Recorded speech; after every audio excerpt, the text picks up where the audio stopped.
Just to acknowledge the media, the colleagues that are here, I believe at short notice, and if I may just say, ladies and gentlemen, colleagues, fellow citizens, I've taken the liberty to address the press today to cover a number of areas, very briefly, but succinctly, so we can keep the nation abreast of certain important developments that need our fellow citizens to know where government stands on those issues, their government. The first issue I want to deal with is that of national unity. National unity. We have a heritage as a people, as a country, a heritage which incorporates many of us who may look different in height. Does it matter? No. In complexion, does it matter? No, it doesn't. Many of us may twist our tongues when we speak differently languages. Does it matter? Absolutely not. Because that's a gift from God. We always just find ourselves in there. I want to see a child who chooses parentage. Before they are conceived, they say, me, I want my parents to be Mr. X as my father and Madam Y as my mother. They're not conceived. Is that possible? No. So who our parents are, who or where they live is not our choice. I must also be specific.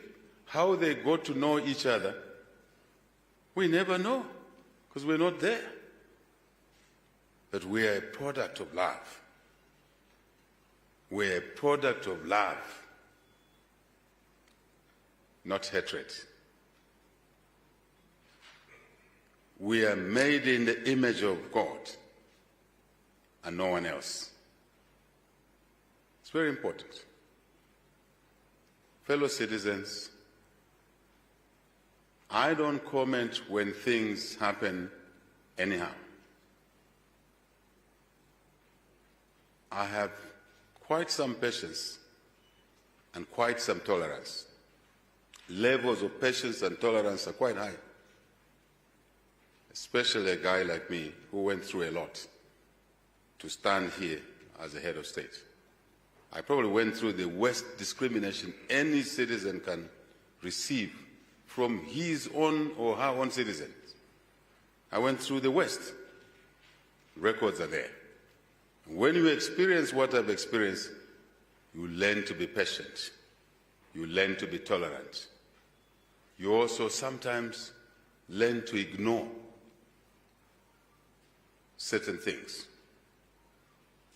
until when it's right to speak or to say something or respond in a certain way.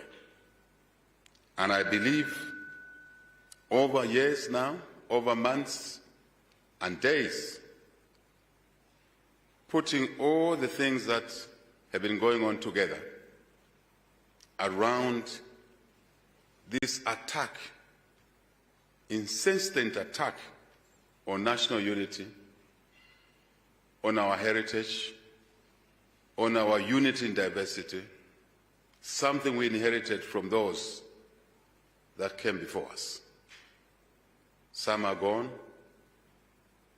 KK and his group are gone. Some are still alive, a very small number, freedom fighters.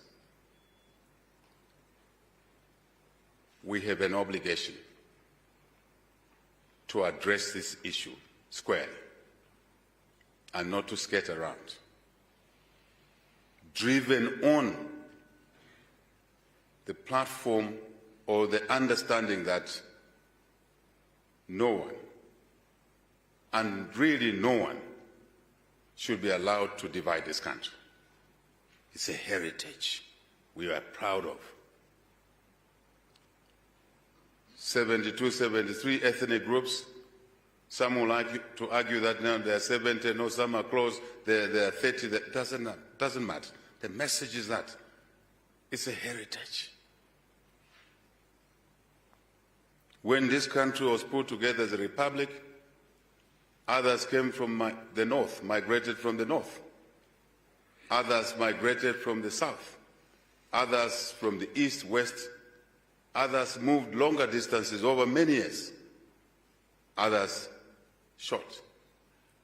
At the time the country was pronounced as independent Zambia, it did not matter how long you traveled to sit in this geography.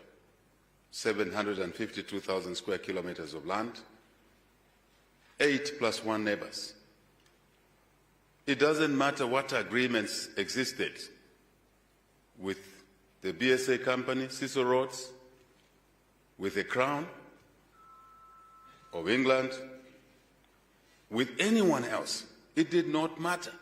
A pronouncement was made that this Board of Citizens